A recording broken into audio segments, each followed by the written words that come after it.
كما قلت فتره ديال الفراغ اللي كيمر منها فريق الوداد، وبالتالي اعتقد لما يكون عندك جمهور بهذا الشكل فما يمكن الا لو الفريق يخرج منها بسرعه. تبادل المحاوله محمد الريح على مستوى الجهه اليسرى، ايوب بوشتا التمريره فرصه الهدف، هدف اول لفائده فريق الوداد بواسطه اسامه الزمراوي كيتمكن من وضع الكره في الشباك. فرحه كبيره لجماهير فريق الوداد. قلت لما يكون عندك جمهور بهذا الشكل، لما تمنح اللاعبين الثقه وتمنح اللاعبين الدفاع، اعتقد بانه فريق الوداد بامكانه يخرج من هذا يعني الفتره ديال الفراغ ومن هذه النتائج اللي ما كترضيش اكيد جماهير ديال فريق الوداد.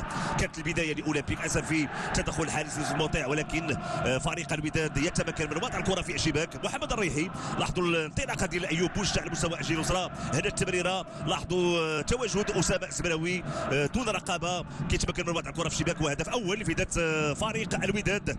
هدف اللي كيجي في الدقائق الاولى من هذه الجوله الاولى ولا المباراه في حدود الدقيقه الرابعه. اعتقد بانه هدف اللي غيعطي دفعه قويه لهذه المباراه. لاحظوا التمرير ديال ايوب بوشتا ثم اسامه الزمراوي كيتمكن من وضع الكره في الشباك. اذا فرحه كبيره للاعبين وكذلك المدرب الرولاندي مكوينه، لانه افضل بدايه هو انه تسجل في بدايه